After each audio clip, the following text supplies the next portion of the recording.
출애굽기 12장 37절에서 42절까지 보겠습니다. 제가 읽습니다. 이스라엘 자손이 라암셋에서 떠나 숫곳에 이르렀는데 아이들 외에 걷는 남자가 약 60만 명이었으며 섞인 무리와 양떼와 소떼와 심이 많은 가축도 그들과 함께 올라왔더라. 그들이 이집트에서 가지고 나온 반죽으로 누룩 없는 납작한 빵을 구웠으니 이는 그것이 발효되지 아니했기 때문이더라. 그들이 이집트에서 쫓겨났으므로 지체할 수 없었으며 또한 자기들을 위해 아무 양식도 예비하지 못하였더라. 이제 이집트에 거하던 이스라엘 자손의 머무는 기간은 430년이었더라. 430년이 끝나는 때 바로 그날에 주의 모든 군대가 이집트 땅에서 나왔은즉 다 같이요. 그것은 그들을 이집트 땅에서 데리고 나오신 것으로 인하여 주를 위해 많이 지킬 밤이니라. 이 밤은 이스라엘의 모든 자손이 그들 대대로 지킬 주의 그 밤이니라. 자, 여기 보시면 그 37절에 이스라엘 자손이 라암셋에서 떠났다. 그럼 이집트에서 이제 나오려고 출발한 거죠. 그 출애굽을 얘기하는 겁니다. 그죠? 그 다음에 또 여기 보면 그 39절에도 그들이 이집트에서 가지고 나왔다. 그런데 이집트에서 나온 걸 얘기하고 있어요.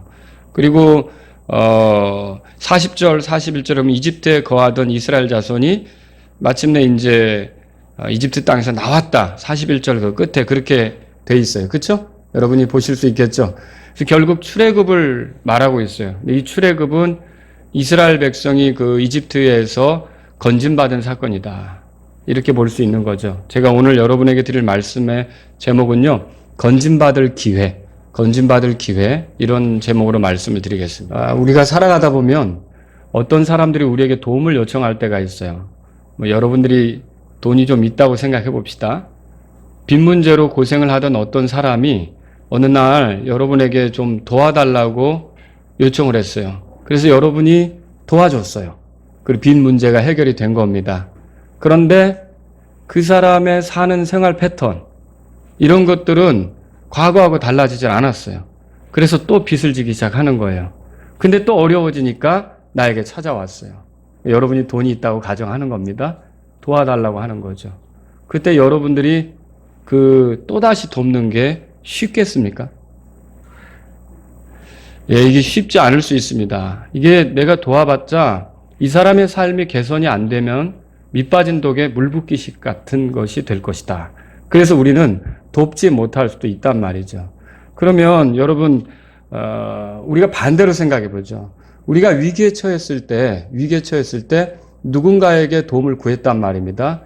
근데 그 사람이 우리를 도왔을 때 우리가 그 도움을 받는다면 다시 똑같은 함정이나 똑같은 어리석음, 똑같은 생활 습관으로 그 이전과 같은 모습으로 돌아가면 됩니까? 안 됩니까? 안 되죠. 누가 우리를 건져주었다. 누가 우리를 이렇게 구출해줬다. 그러면 구출해줬는데 또 그 속으로 들어가면은 되는 겁니까? 안 되는 겁니까? 안 되는 거라는 거죠. 오늘 저는 우리가 건진받을 기회를 갖게 된다면 하지 말아야 될 일들을 여러분에게 말씀을 드리려고 그래요. 이 본문을 보니까 여러 가지로 정리할 수 있겠지만 여러분들이 그 위기를 만났을 때 기회가 왔어요. 내가 구출될 수 있는 기회가 왔단 말이에요. 건진받을 수 있는 기회가 왔단 말이에요. 그럴 때 우리가 하지 말아야 될 게 세 가지가 있습니다. 이 말씀을, 이 본문을 통해서 이제 전하려고 하는데, 먼저는 뭐냐면 첫 번째는 이거예요. 머뭇거리는 거. 이거 하면 안 됩니다. 그러니까 내가 구출받을 기회인데 머뭇거리는다. 이것은 안 되는 거예요. 구출해 주려고 하는 사람이 머뭇거리는데 도움이 되겠습니까? 이 머뭇거리는 것은 있어서는 안 되는 거죠. 여러분, 이스라엘 자손이 출애굽을 위해 출발했던 곳이 라암셋입니다. 37절 보죠. 같이 읽어보겠습니다. 시작.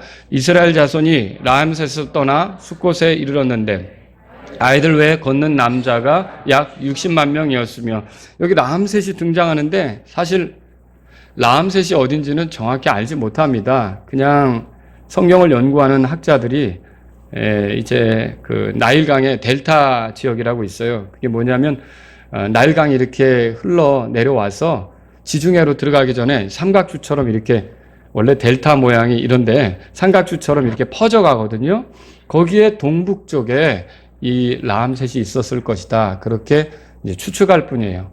그리고 거기에 지금은 다 그런 게 사라져 있지만 거기에 엄청난 건축물들 이런 것들이 있어서 이스라엘 백성이 건축물들을 짓는데 동원됐을 것이다. 그럼 라암셋은 어떤 곳이냐면 이스라엘 백성이 노예 생활했던 곳이에요. 거기서 그들이 시키는 대로 위대한 건축물을 짓는데 이렇게 힘을 썼고 시간을 보내고 했었던 곳이 라암셋이다라고 하는 거죠. 그런데 지금 성경에 보니까 그들이 라암셋에서 떠났다고 돼 있어요. 그러면 그 사람들이 이 건진받을 기회가 왔을 때 거기서 머뭇거리고 있는 겁니까? 망설이고 있는 겁니까? 아니죠. 그 밤에 그들은 짐 싸가지고 그냥 떠났단 말이에요.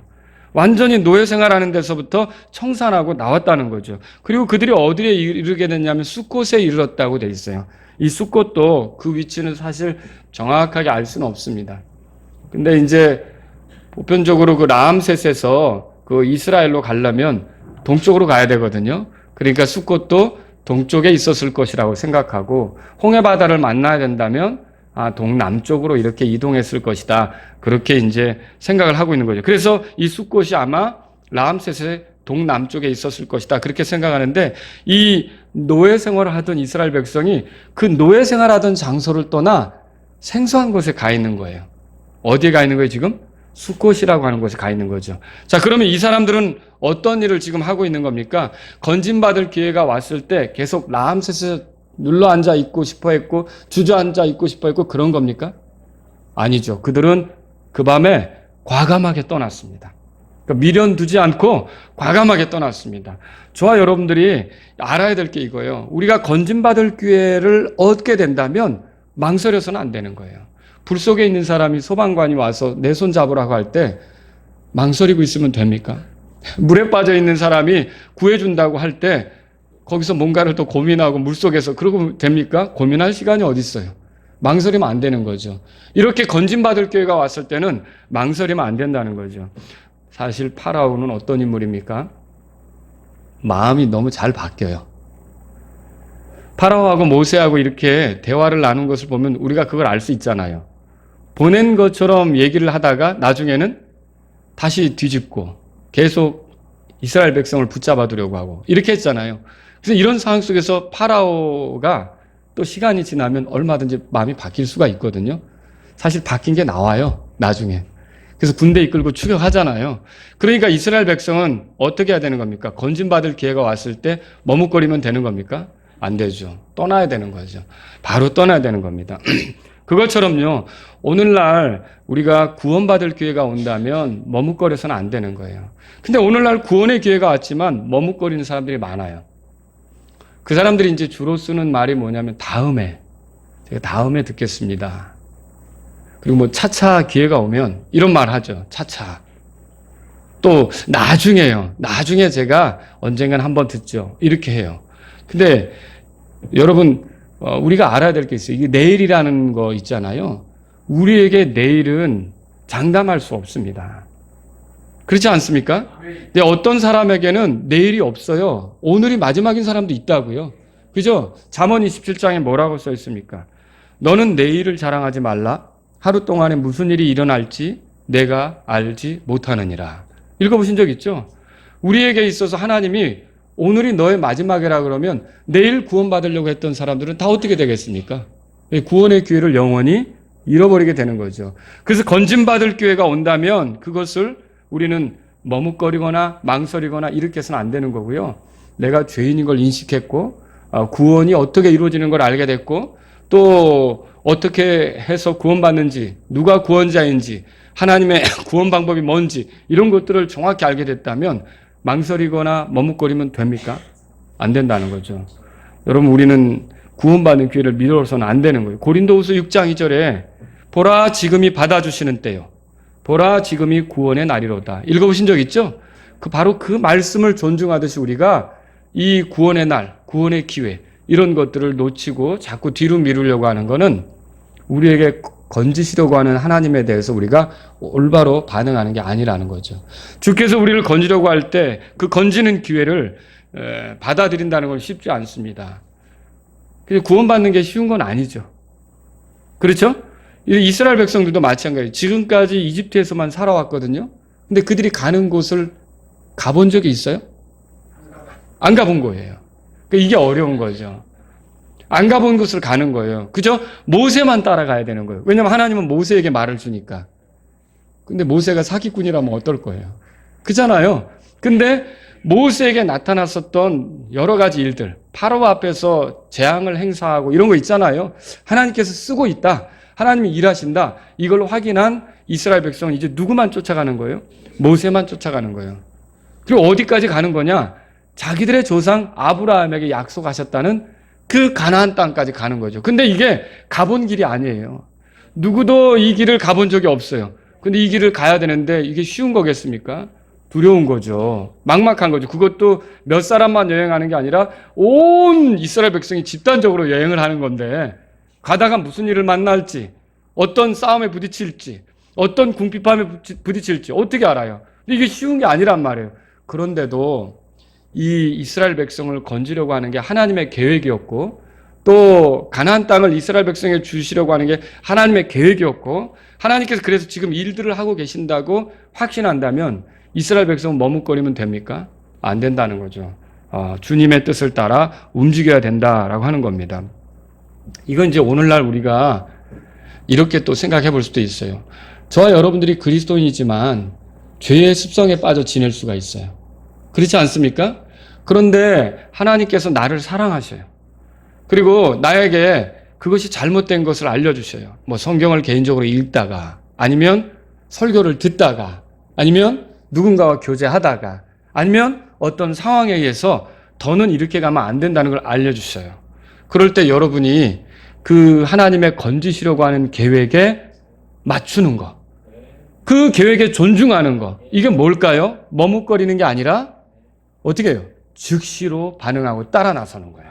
즉시로 하나님께서 원하시는 방향으로 맞춰 움직이는 거죠.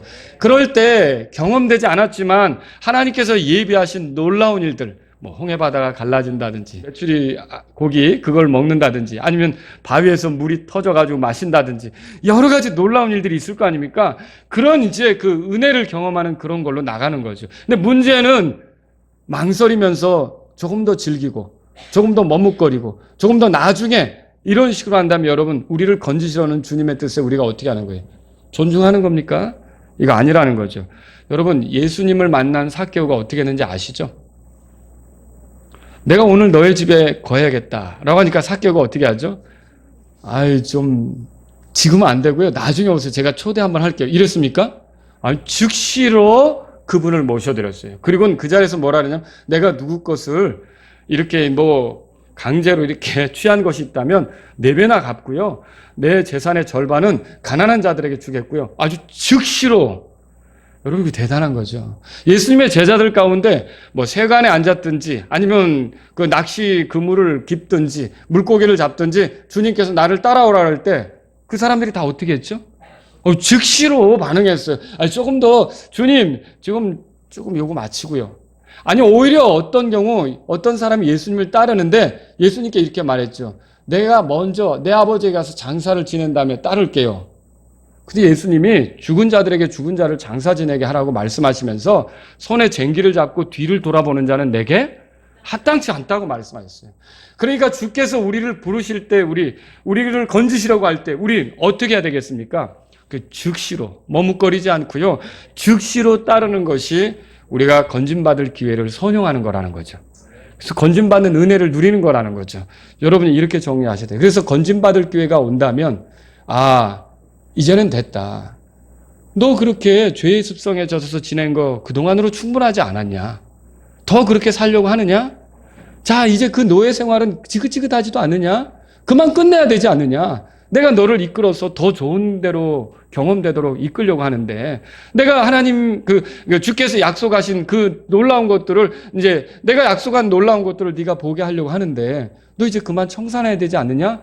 라고 주께서 우리에게 가르쳐 주시면서 우리를 건지러 가실 때 우리가 보여드려야 될 것은 뭡니까? 그러니까 즉시로 이스라엘 백성은 그 밤에 즉시로 짐 챙겨가지고 떠났어요. 그래서 라암셋에서 출발해서 어디로 가 있는 거예요 지금? 수콧이라는 곳에 가 있는 거죠. 전혀 새로운 곳에 가 있는 거죠. 그것처럼 우리도 머뭇거릴 게 아니라 주님께서 우리를 건지실 기회를 주신다면 우리를 이제 구출해 내시려고 한다면 주님 잠깐만요. 조금 더 제가 즐긴 다음에 나중에 그렇게 할게요. 이렇게 할 게 아니라 즉시로 반응하는 저와 여러분들이 되기를 바랍니다. 두 번째로 말씀드릴 것은 뭐냐면요. 이렇게 우리가 건진받을 기회가 올 때 두 번째로는요. 신용만 해서는 안 된다는 거예요. 신용만. 신용이 알죠? 예, 겉으로만 이렇게 그 행세를 해서는 안 된다는 거죠. 출애굽을 하게 된 사람들은 남자만 약 60만이었다고 성경에 써 있어요.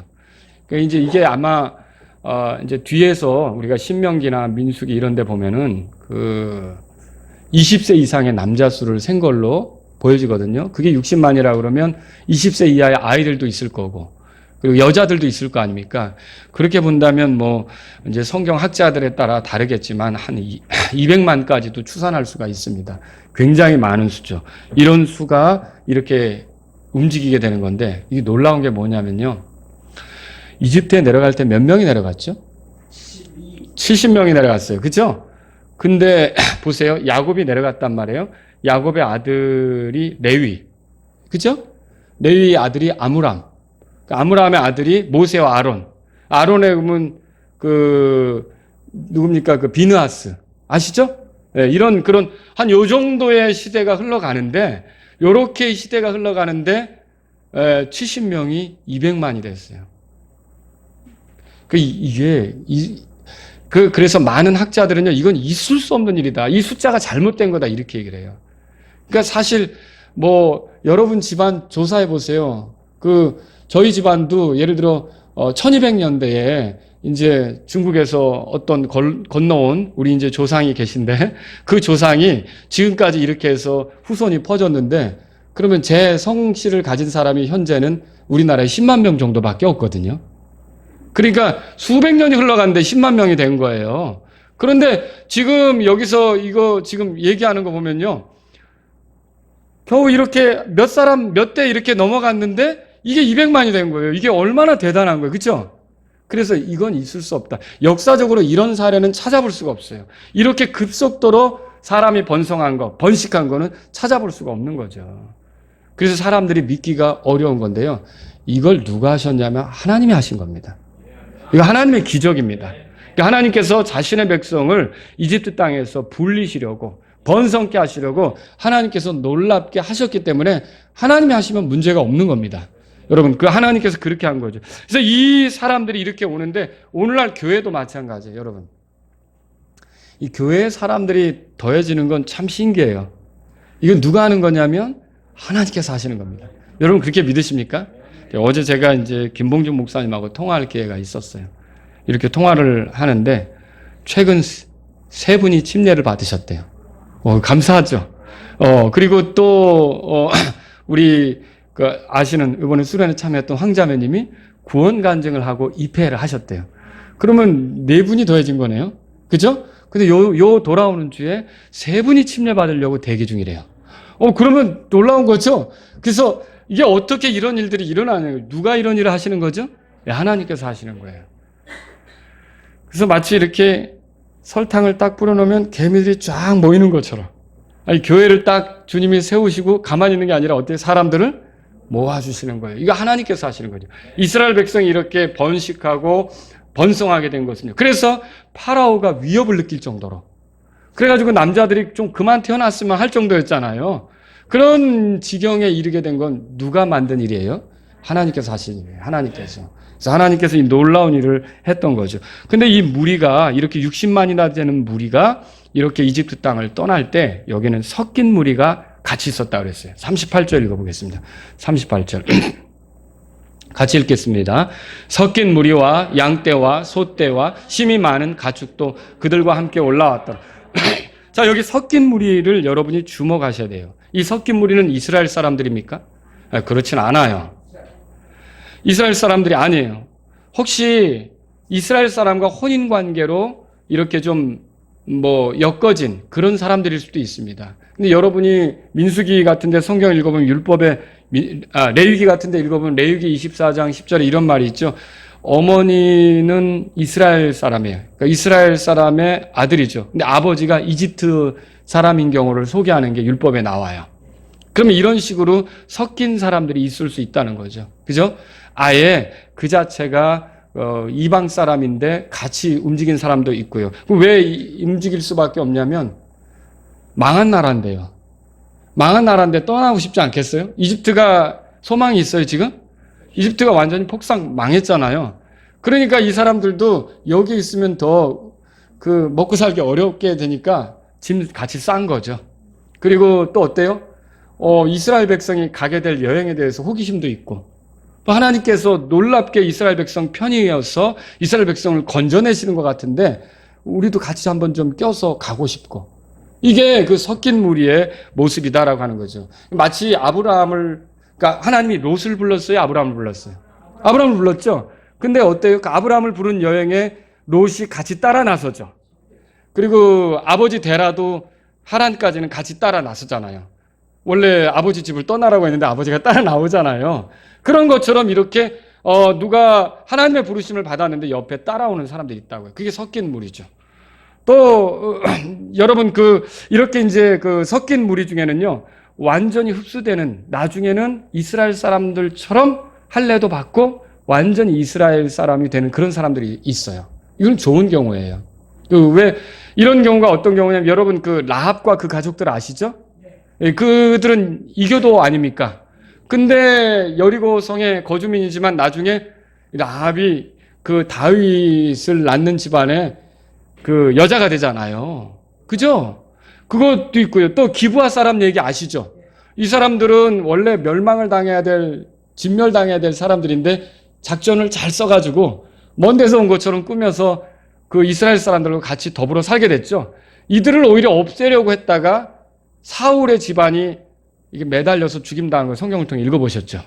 하나님께서 그들을 살리신 거죠. 그러니 이런 것처럼 이렇게 처음의 시작은 이교도였고 이스라엘 백성이 아니었지만 나중에 완전히 이스라엘 백성처럼 섞여서 이스라엘 백성화 돼서 살아가는 건 좋은 경우죠. 하나님을 두려워하고 율법도 존중하고 같이 유월절도 참여하고 좋은 경우죠. 그죠? 근데 오늘날 교회에도 섞인 사람이 있어요. 섞인 사람이 뭐냐? 구원받지 못한 사람. 우리가 모일 때 구원받지 못한 사람도 있잖아요. 그죠? 그리고 또 아직 교회 믿음에 일치되지 못한 사람, 지체가 되지 않은 사람도 있을 수 있는 거죠. 근데 이 사람들이 섞이는 게 허용이 되고 있어요. 왜 이게 허용이 될까요? 구원받지 못한 사람에게 우리가 기대하는 건 뭐예요? 구원받는 거죠. 그들이 구원받지 못했지만 말씀을 듣다가 구원받을 수 있잖아요. 이렇게 섞여서 따라오다가 야 진짜 이스라엘 하나님은 대단하시구나. 이걸 깨닫는 사람은 어떻게 되겠어요? 율법에 따라 자기들도 완전히 이제 이스라엘 백성처럼 동화돼가지고 살아갈 수 있지 않습니까? 그러니까 이게 우리 교회에 와서 구원받지 못했지만 이 사람들이 여기 앉아서 같이 예배드리는 걸 허용하는 건 말씀을 듣다가 내가 죄인인 걸 깨닫고 구원받을 수 있다는 거죠. 여러분 그거 기대하십니까? 그런 게 많이 있어야 되죠. 그리고 또 이미 다른 데서 구원받았지만 여기 온 사람들이 있어요. 믿음의 일치를 아직 이루지는 못했지만 맞춰가는 과정에 있는 그런 경우도 있다는 거죠. 자, 그럼 우리가 그런 사람들을 같이 받아들이고 허용을 해요. 같이 있게 해요. 왜 그렇습니까? 결국에는 우리와 믿음이 일치가 되어서 우리가 원래 세우려고 했던 그 교회에 같은 뜻이 되어서 함께 교회 세우는 것을 원하기 때문에 그런 거 아닙니까? 이렇게 해서 만약에 누가 섞여 있지만 구원받는다든지 우리의 이 마라나타 침례교회가 세워지게 된 그 뜻, 이런 것들을 이해하고서 이 교회를 세우는데 같이 하게 되는 일이 생긴다면 좋은 겁니까? 왜 좋은 거죠. 그거야말로 아주 귀한 일이 된다라고 할 수 있는 거예요. 근데요, 항상 이게 섞인 무리가 이렇게 좋은 결론에만 이르는 게 아닙니다. 한번 찾아보세요. 민수기 11장. 민수기 11장. 섞인 무리로 혼란스럽게 될 때도 있습니다. 오늘날 교회도 마찬가지죠. 믿는 바에 일치되지 못했다. 그러면 섞여 있는 그 사람이 목소리를 낼 때 교회는 어떻게 될까요? 혼란스럽게 되는 겁니다. 관점이 같지 않다. 성경을 대하는 관점, 그 다음에 세상을 바라보는 관점, 또는 교회를 바라보는 관점, 이런 게 일치되지 않을 때는 그렇게 섞여 있는 사람으로 인해 혼란스러워지겠죠. 충분히 있을 수 있는 거죠. 그래서 이 이스라엘의 역사를 보더라도 섞인 무리가 나중에 이스라엘을 혼란스럽게 했던 것을 볼 수가 있어요. 그들도 같이 출애굽을 했어요. 그리고 같이 만나를 먹었어요. 그리고 똑같이 모세의 인도를 받았다고요. 그런데 어떤 일이 벌어졌냐면 하나님의 계획이 당장 약속한 가나안 땅에 못 들어간다는 거예요. 몇 년이나 더 있어야 되는 거예요, 광야 생활을. 40년을 더 해야 되는 거예요. 그러니까 이 사람들은 막막한 거죠. 우리가 거기서 나왔는데 그러면 이 이스라엘 백성은 그래도 하나님을 인정하니까 40년 후에는 우리가 그 땅을 얻겠구나 싶지만 이 광야에서 헤매던 섞인 무리들은 뭐하러 우리가 나온 거야? 왜 우리 여기 있는 거야? 예, 조금만 부족하면 어떻게 할까요? 불평이 나오고 원망이 나오죠. 그래서 11장 거기 찾아보세요. 4절에서 6절까지 한번 읽어보려고 합니다. 4절에서 6절 읽겠습니다. 그들 가운데 섞여 사는 무리가 탐욕에 빠지매 이스라엘 자손도 다시 울며 이르되 누가 우리에게 고기를 주어 먹게 할까? 우리가 이집트에서 마음대로 먹던 물고기와 오이와 수박과 부추와 양파와 마늘을 우리가 기억하거니와 이제는 우리의 혼이 메마르고 이 만나 외에는 우리 눈앞에 아무것도 없도다 하니라. 그러니까 이 섞인 무리는 만나를 지금 귀한 걸로 여기고 있습니까? 아니죠. 이집트에서 먹었던 이집트제 그 마늘은 대단했는지 모르겠지만 그 이집트의 그 마늘, 양파, 부추 이런 걸 굉장히 떠올리면서 불평을 쏟아내는 거예요. 근데 문제는 이스라엘 백성도 이들의 선동을 받아서 같이 불평을 하고 같이 이집트로 돌아가자고 하는 사람들이 생긴다는 거죠. 이게 문제예요. 여러분, 이 섞인 무리들은 몸으로는 같이 있지만 하나님의 약속에 참여한 겁니까? 예, 이게 중요한 거예요. 그래서 여러분이 건진받을 기회가 올 때는 진짜 하나님의 약속에 참여해서 그 하나님의 건지시려는 일이 나를 위한 거라고 온전히 받아들이고 따라가야 되는 건데 같이 거기에 섞여 있지만 신용만 한다면 그리고 하나님의 그 약속에 대해서는 깊이 생각하지 않는다면 언젠가는 돌아서게 돼요. 언젠가는 분리돼요. 이스라엘 여행 목적 방향을 알지 못한 이 섞인 무리들은 나중에 엉뚱한 소리를 했단 말이에요. 그것처럼 오늘날도 세상에서 건져져서 하나님께서 교회로 이렇게 이끄시려고 하는데 이 교회의 목적, 이 교회가 왜 세워졌는지, 이 교회는 어떤 걸 추구하는지 여러분 교회마다 다 같아요? 다르죠? 이게 뭐 장로교하고 침례교회를 얘기하는 게 아니라 같은 독립침례교로 다른 거예요. 여러분 그거 아세요? 예배 드리는 형식도 다른 거고 뭐 운영하는 방식도 다른 거고 그러니까 이 교회의 모든 것들을 다른 교회를 기준 삼아 얘기하면 되는 거 안 되는 거예요? 안 되는 거죠. 이 교회는 이 교회 성도들이 발견한 그 가치를 중요하게 여기면서 가야 되는 거예요. 그러니까 이 교회가 어떤 교회가 되기를 원했는지 어떤 교회를 세우기를 원했는지 처음에 시작할 때 거기에 동조했던 사람들이 나이테가 굵어져 가듯이 하나씩 더해져서 교회가 세워지는 거지. 우리가 다른 교회처럼 우리가 외부에 있는 그런 교회처럼 여러분 제가 그 대학에 다닐 때도 친구들하고 그런 얘기를 많이 했어요. 어떤 교회를 할 것인가. 그런데 그때 우리가 나눈 얘기들이 뭐냐면 이거예요. 큰 교회 목사님이 한 게 과연 맞는 것이냐. 맞는 것도 있겠죠. 도시에서 큰 교회를 이룬 목사님이 한 게 맞는 것도 있겠죠. 그런데 어떤 경우는 안 맞단 말이에요. 그러면 큰 교회 목사님이 한 걸 우리가 다 따라가면 됩니까? 큰 교회 목사님이 우리를 심판합니까? 아니죠. 다른 교회가 우리를 심판합니까? 아니죠. 누가 우리를 심판하는 거예요? 주님이 심판하는 거죠.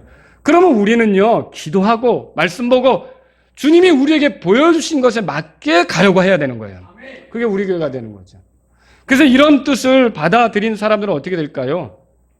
교회에 더해지는 거죠. 그 건진받은 기회로 교회 안에 들어와서 이 신앙여행, 주님 만나는 날까지 신앙여행을 같이 해갈 수 있는 거예요. 근데 그냥 여기에 섞여 있지만 그 교회에 믿는 바나 실행이나 믿음의 추구나 이런 것들이 없이 다른 교회처럼 했으면 하는 그런 바람이 많다면 어떻게 될까요? 그 교회로 갈 수가 있어요. 제가 어떤 분이 다른 교회를 다니는데 우리 교회 설교를 그렇게 듣는데요. 그래서 이제 제가 그러면 저러면 안 되는데 그 교회를 떠나게 되는데 그 교회를 떠나게 되겠죠. 아니 그 교회 다니면 누구 설교를 많이 들어야 돼요? 그 교회 담임 목사님 설교를 많이 들어야 되는 거죠. 그래야 그 교회에서 믿는 바가 나올 거고 그 교회 추구하는 바가 나올 거 아닙니까? 여러분 이게 교회라고 하는 것은요. 하나님께서 다 교회가 다르게 만들었어요. 아시아 7교회가 같아요? 틀려요? 에베소, 서머나, 버거마, 사대, 도아디라, 필라델피아, 라오디게아 다 다르죠? 교회가 다 다른 거예요. 마라나타 침례교회는 마라나타 침례교회의 독특함이 있는 거예요. 주님께서 말씀으로 우리에게 주신 그 확신을 가지고 우리가 걸어가는 거란 말이죠. 그런데 여기 섞여 있지만 그것에 대해서 깊이 녹아지질 못했어요. 그럼 뭐 어떻게 되는 거예요? 신육만 하는 거죠. 마라나타 침례교회 성도 신육만 하는 거죠. 그 사람들이 나중에 어떻게 될까요? 예, 돌아가자는 소리를 하게 되겠죠. 엉뚱한 소리를 하게 되겠죠. 여러분, 그래서 우리는 우리 자신이 그러니까 어느 지역교회든 여러분이 이 교회에 예를 들어서 나는 이 교회 들어오려고 하는데 이 교회 믿음하고 내 믿음은 맞지 않다. 아무리 내가 수개월 동안 살펴봤는데 맞지 않다. 그러면 여러분 어떻게 해야 되십니까? 맞는 믿음의 교회를 가야 되는 거예요. 그게 문제가 아니란 말이에요. 그래서 나는 이 교회에 들어와야겠다라고 여기 들어왔어요. 그러면 여기에 믿음이 있을 거 아닙니까? 그때는 어떻게 될까요? 이 사람들이 추구하는 거에 어떻게 될까요? 이게 주님의 몸이라면 녹아져야 됩니다. 녹아져야 돼요. 완전 소화가 돼야 돼요. 교회가 녹아야 돼요. 그러니까 다른 사람이 녹아야 돼요. 내가 녹아야 돼요. 들어간 내가 녹아야죠. 근데 내가 살아있으면 어떻게 되는 거예요? 몸을 체하게 만드는 거예요. 그 몸을 체하게 만든다는 게 그게 교회가 문제가 생기게 하는 거죠. 그런데 얼마나 시간을 보내면서 내가 녹아지고 있는가. 완전히 마라나타 침례교회가 처음 세워졌던, 그러니까 목사도 마라나타 침례교회가 처음에 세워지고자 했던 그런 그 목적 방향 여기서 중간에 돌변할 수 있습니까? 만약 돌변한다면 따로 가서 교회를 시작하셔야지. 제가 만약에 돌변한다면 여기서 이렇게 해오던 걸 어떻게 할 수는 없잖아요. 처음에 약속한 게 있는데. 그렇지 않습니까? 그러면 여러분과 제가 어느 교회에 들어올 때는 신육만 마라나타 침례교회 성도가 아니라 녹아져야 돼요. 이 여행을 하는 사람들이 섞인 무리가 문제가 뭐냐면 완전히 동화되면 좋은 거예요. 그죠? 근데 신육만 했을 때는 어떻게 됐을까요? 예, 나중에 다른 소리를 하게 돼요. 또 그 소리에 선동을 당해서 실제로 이스라엘 백성까지도 같이 불평을 하는 사건이 생기는 거예요. 이건 그 무리에 복이 되지 않는다는 거죠. 여러분, 그 불평을 들었을 때 모세와 아론이 얼마나 힘들었겠어요. 아니, 하나님께서 출애굽을 시켰는데 얼마나 힘들었겠어요. 그죠? 더 좋은 곳으로 인도하려고 하는데. 그래서 매튜엘리가 이 부분에 대해서 주석을 쓰면서 이렇게 얘기했어요. 교회에는 해악을 끼치는 수많은 위선자들이 있지만 그들은 결국 버려질 것이다. 이렇게 말했어요. 함께 있어도 믿음의 관점이 다르다면 가룟 유다처럼 분리될 수밖에 없어요. 건진받은 교회를 알았을 때 겉으로만 함께하는 게 아니라 그래서 이 교회로 인도됐다면, 그래서 믿음의 여정을 같이 가기로 했다면 신육만 마라나타 침례교회 성도가 아니라 완전히 믿는 바에 녹아져서 같이 가는 게 여러분에게 복입니다. 그건 기억하셔야 돼요.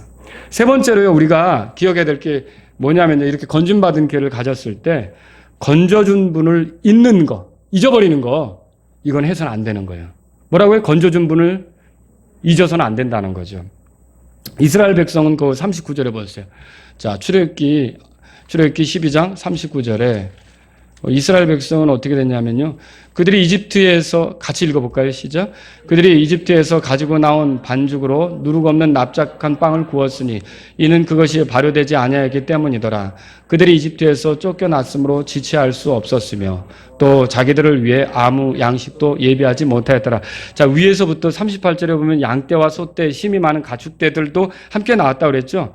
근데 이게 양떼하고 가축떼가 나온 게 왜 이렇게 중요하냐? 파라오는 어떻게 했어요? 양떼하고 소떼는 데려가지 말라고, 그렇죠? 두고 가라고 말한 적 있죠. 근데 그 목적은 뭐였죠? 완전히 이집트로부터 떠나지 못하도록, 그렇죠? 떠나지 못하도록 그렇게 하려고, 다시 돌아오게 만들려고 그렇게 했던 거예요. 근데요, 파라오는 이렇게 막으려고 했지만 오늘 본문의 말씀에 보니까 양떼와 소떼, 모든 가축떼를 가지고 이동했다고 38절에 써 있어요. 그럼 파라오가 붙잡을 수 있게 된 겁니까? 이제 놓치게 된 거죠. 여러분, 이런 일들을 이렇게 파라오는 막으려고 했지만 파라오의 뜻이 서지 못하고 이스라엘 백성이 완전히 출애굽할 수 있도록, 벗어날 수 있도록 누가 역사하신 거예요? 하나님이 일하신 거죠. 여러분, 이런 결별, 이런 그 출애굽, 이런 탈출은요, 하나님이 만들어 주신 거예요. 그러면 이런 하나님을 기억하고 이런 하나님을 존중한다면 뭐가 우리에게 있어야 되느냐? 출애굽은 되돌아갈 마음으로 하는 게 아니잖아요. 여러분, 그렇게 믿으십니까? 되돌아갈 마음으로 하는 게 아니고, 광야에서 종종 어떤 자들이 이집트로 되돌아갈 것처럼 말했지만 그것은 출애굽을 주신 하나님에 대한 모독이에요. 완전한 분리. 그것이 우리에게 이스라엘 백성에 출애굽을 주신 하나님을 존중하는 거죠. 그것처럼 오늘날 저와 여러분들이 죄들의 용서를 받았다. 구원받았다. 건짐 받았다. 죄에서, 사망에서, 지옥에서, 사탄의 권세에서 우리가 건져졌다. 그러면 다시 돌아가는 거는 하나님에 대한 모독이에요. 우리가 구원받을 때는 어떤 마음이냐면 다시는 그리로 안 가겠다는 마음이 있는 거예요. 물론 우리가 살아가다 보면 어때요? 죄에 넘어지는 일도 있고요. 사단의 그 함정에 빠지는 일도 있고요. 또 세상 재미에 또 빠져서 내가 가야 될 그 신앙의 길을 중심 못 잡고 갈팡질팡하는 때도 있어요. 그런데 우리가 본연의 우리 마음은 어떤 것입니까? 우리가 다시는 돌아가지 않기로 하고 나오는 거 아닙니까? 그게 우리가 주님의 그 건지심을 존중하는 거다라고 하는 거죠. 이 정착지에서 숫곳이라고 하는 정착지에서 그들이 빵을 먹었어요. 자, 이 사람들이 나올 때 뭐 몇 개월 동안 단단한 준비를 해가지고 나온 게 아니라 갑자기 반죽하고 빵 구워가지고 이렇게 나온 거였어요. 그러니까 숫곳에 이르렀을 때 이들이 이제 그 반죽을 또 구워서 빵을 먹었을 거 아닙니까? 여러분 이 빵이 어떤 빵인지 한번 어떻게 뚜레쥬르 겁니까? 파리제 갈 겁니까? 이거는요, 설탕도 안 들어갔고, 소금도 안 들어갔어요. 여기에는 뭐 이렇게 잼도 안 들어갔어요. 이거 팥도 없고요. 그리고 이건 뭐냐면은 이스트를 넣어서 부풀려서 부드럽게 만들지도 않았어요. 이런 빵이에요. 근데 이런 빵은 어떻게 보면 제과점에서 나오면 팔리지도 않을 빵이에요. 근데 우리가 지금 사실 여러분 만찬 때 사용하는 빵이 그 기원이 이 빵 아닙니까? 이 빵이죠? 어때요? 만찬빵 드실 때 맛이 좀 베스트입니까? 있으십니까? 이야, 처음에 멋모르고 만찬할 때 애들 와서 막 달려들었죠. 끝나면 막 먹으려고. 요즘에는 잘 안 오는 것 같아요. 맛이 없다는 걸 이제 감지한 거죠. 예, 별로 맛이 없어요, 빵이. 그런데 이렇게 이 빵을 먹을 때, 숫곳에서 이 빵을 구워 먹을 때, 보통 맛없는 빵인데, 이스라엘 백성의 그 마음은 어땠을까요? 마음은 어땠을까요? 거기에는 감격이 있어요. 그게 왜 감격이 있느냐면, 노예 생활하면서 먹던 거하고는 틀려요. 주님과 함께 여행을 하면서 자유가 있어서 먹는 거거든요. 여러분, 이거 죄사함 받은 감격이 있는 사람은요, 만찬에 빵을 뗄 때, 이게 진짜 메이커 빵은 아니지만, 우리 자매님들이 만들었는데, 맛은 없는 거지만, 이 빵을 취할 때, 마음속에 달라요. 여러분, 그거 아십니까?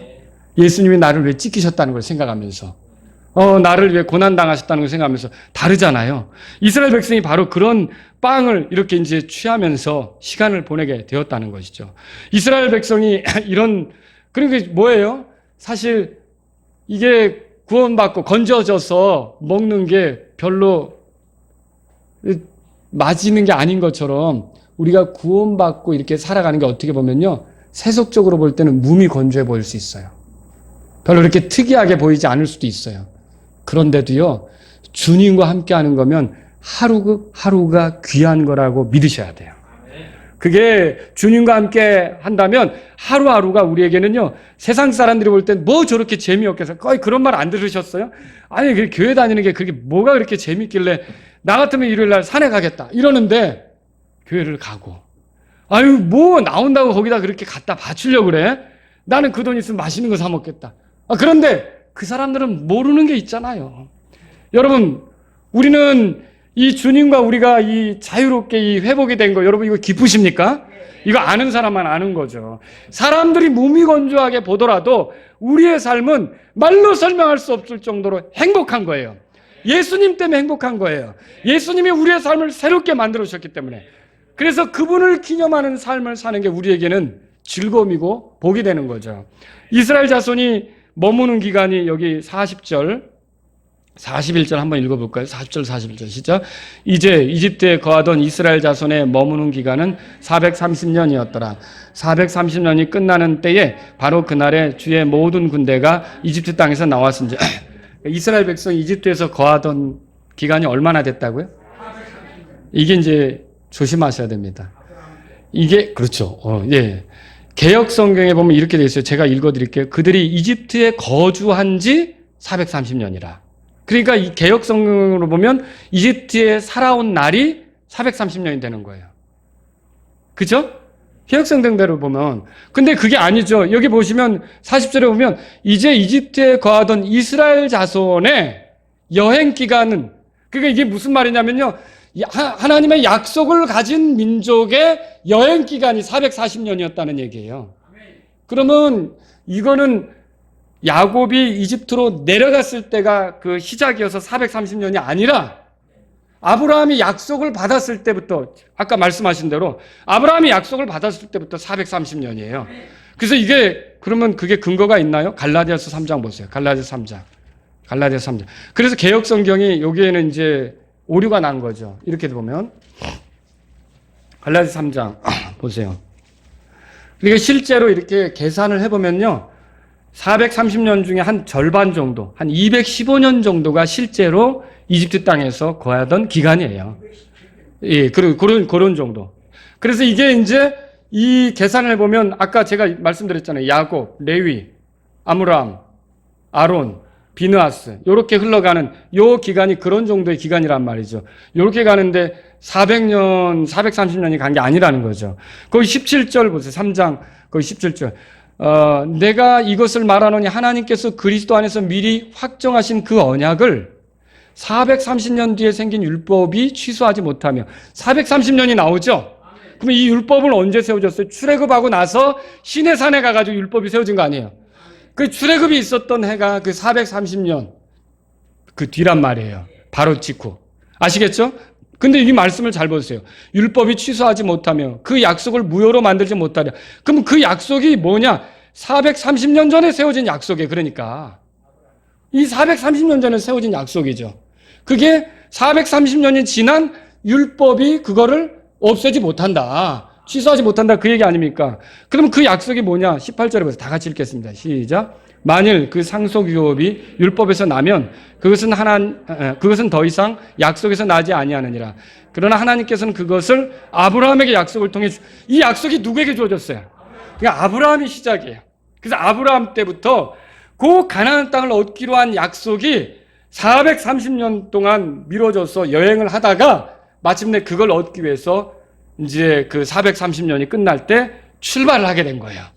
그리고 원래 들어갈 뻔했죠. 근데 40년이 연기된 게 불신앙 때문에, 이스라엘 백성이 결국은 불신앙 때문에, 그게 이집트에서 예를 들어 가나안 땅으로 올라오는데 보름 정도면 올라올 수 있을 거예요. 근데 이렇게 오랜 시간이 걸린 것은 그들이 불신앙 때문에 그렇게 된 거지, 사실은 이 430년이 되었을 때 하나님의 계획 속에서는 이제 아브라함에게 약속하셨던 그것대로 이들의 나그네 여정을 이제 종지부 짓고 그들에게 가나안 땅을 사실은 주려고 하셨던 거라는 거죠. 이해하시겠죠? 그래서 이게 430년은 여러분이 아브라함 때부터 이렇게 보시면 되고, 이 말씀을 통해서 우리가 얻을 수 있는 건 뭐냐면 하나님께서 자신이 약속하신 것을 이제 비로소 이루려고 하신다. 그걸 이집트에서 이스라엘 백성을 건지시면서 이루려고 하신다. 이렇게 봐야 된다는 거죠. 이스라엘은 대대로 그런데 이 밤을 기억해야 돼요. 42절, 출애굽기 12장 42절 보겠습니다. 42절 읽겠습니다. 시작. 그것은 그들을 이집트 땅에서 데리고 나오신 것으로 인하여 주를 위해 많이 지킬 밤이니라. 이 밤은 이스라엘의 모든 자손이 그들의 대대로 지킬 주의 그 밤이니라. 이 밤을 지키래요. 근데 이 밤이 유월절 밤 아닙니까? 그래서 이스라엘 사람들이 이후로 대대로 유월절을 지키는 거예요. 근데 여기다가 그냥 그 밤이 아니라 주의 그 밤이래요. 이 밤을 지키는 그런 의미는 어디에 있는 겁니까? 누구를 기억하라는 거예요?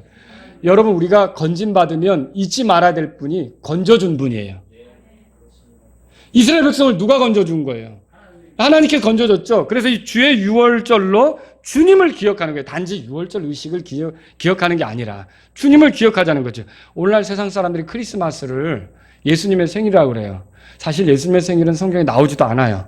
그죠? 크리스마스를 지키는 건 이교도의 관습이 와서 그렇게 된 거죠. 근데 제가 좀 언급하려고 하는 문제는 뭐냐면, 아니 예수님의 생일이라고 말하면서 크리스마스 예수님은 실종이 된 거예요. 사라진 거죠. 뭐 카드를 돌리고 선물 교환을 하고 파티를 하고 또 산타크로스 얘기하고 루돌프 얘기하고 술 먹고 밤새도록 막 누구의 크리스마스인지 모르겠어요. 누가 실종된 거예요? 예수님이 실종된 거죠, 말하자면. 근데 그런 것처럼 되지 않기를 바라신 거예요. 이 유월절은 누가 일하신 밤이에요? 주께서 일하신 밤이죠. 그래서 이 유월절을 통해 하나님이 이스라엘 백성이 누구를 기억하길 원하는 거예요? 예, 주님을 기억하길 원하는 거예요. 여러분과 제가 건진받았다면 누구를 기억해야 되느냐? 예, 주님을 기억해야 된다라고 하는 거죠. 예, 그들이 스스로 건진받을 수 없는 것처럼 오늘날 우리도 스스로 죄에서 건져질 수 있습니까? 절대 그렇지 않죠. 누가 우리를 죄에서 건졌어요? 주님께서. 그러면 우리는 주님을 잊지 말아야 되는 거예요. 우리의 모든 중요한 것들을 동원해서 주님을 기억하고 기념하는 그러한 삶이 우리의 삶이 되는 것이 이 건짐을 존중하는 것이라는 것이죠. 말씀을 정리하죠. 저는 오늘 이 말씀을 통해서 이제 세 가지로 여러분에게 말씀을 드렸는데 이걸 통해서 우리가 건짐받는 기회에 머뭇거리지 말아야 된다는 걸 말씀드렸잖아요. 그렇죠? 그리고 또 어떻게 얘기했어요? 우리가 이런 지금 방금 말씀드렸지만 건져주신 분을 귀하게 여겨야 된다는 것도 말씀드렸어요. 그죠? 자, 이런 그런 말씀들에 의해서 오늘 생각해 볼 게 뭐냐면요. 여러분 첫 번째로 이거예요. 그러니까 신용만 하지도 말라고 그랬죠, 제가. 근데 죄로부터 벗어날 기회를 주실 때 머뭇거리지 말라는 거죠. 말씀으로든 교제로든 상황으로든 주께서 내 죄가 무엇인지 이렇게 보여주실 때가 있어요. 사실 그걸 보여주는 거는 나를 이제 거기서 구출하시려고 주님이 보여주시는 거죠. 그때 우리는 어떻게 합니까? 과감하게 그걸 내려놓고 주님이 열어주신 길로 달려가는 게 우리에게 필요하다는 거예요. 히브리서 12장 1절에 모든 무거운 것과 너무 쉽게 우리를 얽어매는 죄를 우리가 떨쳐버리고 그렇게 말했어요. 여러분 주께서 만들어주신 기회를 날려버리지 마십시오. 주께서 만들어주신 기회를 붙잡기 시작하면 그 사람은 하나님의 은혜로 인도함을 받으면서 또 다른 차원의 영적인 삶을 맛보게 될 거예요. 하나님께서 이끄시는. 두 번째로요. 교회 생활을 할 기회가 주어질 때요. 몸만 함께하지 말라고 말씀드리고 싶어요. 섞인 무리처럼 그저 몸만 함께 있을 뿐 가는 목적지도 가는 방향도 알지 못한 채 따라가는 자들이 되지 말란 말이죠. 속한 교회가 처음부터 믿어온 것, 추구해온 것 이것에 함께하고 그것에 녹아지려고 해야 돼요. 아무리 그 교회가 이렇게 이제 많은 사람이 더해지는 것 같아도 이렇게 마음으로부터 함께하지 못하는 그냥 몸만 함께하는 사람들이 늘어간다면 교회가 영적으로 건강해질까요? 건강해질 수 없습니다. 여러분 아까도 말씀드렸지만 우리는 믿음의 일치를 하면서 교회에 더해져야 되는 거예요. 내가 믿음의 일치를 할 수 있는 교회를 찾아야 되는 거죠. 마라나타 침례교회가 믿음의 일치가 되는 교회다라고 믿으면 어떻게 될까요? 그래서 내가 녹아져야 되죠. 녹아져서 완전히 내가 아니라 교회 안에서 성령님이 역사하시는 그런 일들이 있어야 된다는 거죠. 또 우리 가운데는요 섞인 무리들이 들어올 수 있는데 우리는 그 섞인 무리들을 위해 기도를 많이 하셔야 돼요. 그들 가운데 구원받는 사람이 생기도록 그들 가운데 믿음의 일치를 이루고 교회에 들어오는 사람들이 생기도록 기도해 주셔야 되는 거예요. 그리고 또 그런 섞인 무리들 가운데 우리의 믿음을 흔들려고 하는 이런 이스라엘이 출애굽할 때 나타난 불평과 원망으로 방향은 가나안인데 이집트로 돌아가야 될 것처럼 얘기하는 사람들이 나타나면 선동당하면 됩니까? 안 된다는 거죠. 우리는 정신을 바짝 차려야 되는 거예요. 그게 주께서 우리를 건지시는 기회를 존중하는 거라는 거죠.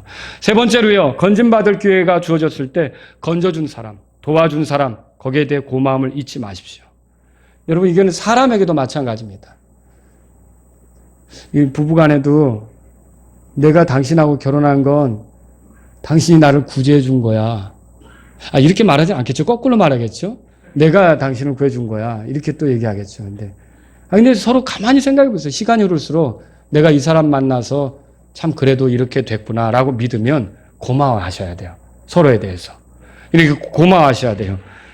그리고요, 우리가 어떤 은혜를 입었고 건져졌다. 누구를 통해서. 그러면 나를 건져준 사람들을 잊으면 안 되는 거예요. 고맙게 생각해야 되는 거예요. 또 똑같이요. 주께서 우리를 죄에서 벗어나게 하셨다면요. 그리고 우리를 건져주셨다면 주님에 대해서도 우리는 어떻게 될까요? 잊으면 안 되는 거예요. 늘 주님을 생각해야 돼요. 제가 선교사님들이 오면 가끔 그런 분들이 있어요. DMZ 가고 싶다. 그런 분들이 있어요. 북한에 가까운 데 가서 보고 싶다. 그럼 모시고 가는데 그런데 가면요. 이렇게 한번 투어하고 오면 또 거기 가면 이렇게 선물 같은 거 파는 데가 있어요. 액세서리. 있잖아요. 책갈피, 뭐 티셔츠, 뭐 모자, 뭐 하여튼 여러 가지인데 다 DMZ에 관한 거예요. 그 DMZ 홍보물이죠, 말하자면. 근데 그런 걸 보면서 우리가 느끼는 거예요. 이 DMZ를 알리려고 여러 가지 뭐 그런 것들이 있잖아요. 저와 여러분들은요, 예수님을 알리기 위해서 존재하는 거예요. 그래서 우리가 어떤 모습으로 살든, 여러분 우리가 노래를 하든 글을 쓰든 돈벌이를 하든 결혼을 하든 공부를 하든 글쓰기를 하든 무엇으로든 우리가 주님을 기념하는 사람들로서 우리를 건져주신 주님을 기억하는 게 우리의 삶이어야 된다는 거죠. 예, 베드로전서 2장 9절에 그러나 너희는 선정된 세대요 왕가의 제사장이요 거룩한 민족이요 특별한 백성이니 이것은 너희를 어둠에서 불러내어 자신의 놀라운 빛으로 들어가게 하신 분에 대한 찬양을 너희가 전하게 하려 하심이라. 여러분 우리 나머지 생은 이제 이스라엘 백성이 유월절이든 무교절이든 뭐 여러 가지 절기로 주님 기념하잖아요. 그죠? 성전 제사로 주님 드러내잖아요. 그 사람들이 무엇으로든 말씀을 순종함으로 주님 드러내잖아요. 그런 것처럼 우리의 나머지 삶은 우리를 건져주신 주님에 대한 기념비적 삶을 살아야 된다는 걸 잊지 마시기 바랍니다. 우리의 모든 것이 주님을 드러내는 그런 삶이 될 수 있기를 바랍니다. 다 같이 일어서시겠습니다. 구원의 기회를 미루고 있다면 오늘 돌이키십시오. 회개하십시오. 예수님을 구주로 믿고 받아들이십시오. 자꾸만 뒤로 미루려는 일을 중단하십시오. 더 강팍해지기 전에 나를 위해 십자가에서 죽으시고 부활하신 구주 예수님을 여러분의 주님으로 받아들이시기 바랍니다. 오늘 믿는 여러분에게 우리도 때로는 함정에 빠질 때가 있어요. 위기에 봉착할 때가 있어요. 죄의 습관에 떨어질 때가 있어요. 아주 육신적이 될 때가 있어요. 그때 주님께서 우리를 건져주시려고 여러 가지 일들을 하실 수가 있어요. 말씀을 깨닫게 하거나 교제 속에서 보여주거나 사람들 가운데서 그렇게 살면 안 된다고 내가 상황적으로 발견하거나 여러분 그때 우리 망설이지 않기로 하실 분이 있다면 이 시간 주님 앞에 나가십시오. 더 나쁜 습성에 매기보다 오늘 버리기를 원하시는 분이 있다면 주님 앞에 나가십시오. 여러분 교회를 이해하십니까? 마라나타 침례교회가 어떤 교회로 시작했는지 무엇을 중시하는지 여러분은 충분히 소화되신 분입니까? 주님 제가 교회에 녹아져서 교회를 세우는데 같이 이렇게 유익한 헌신된 그런 성도가 되기를 원합니다. 여러분 이 시간 주님 앞에 나가십시오.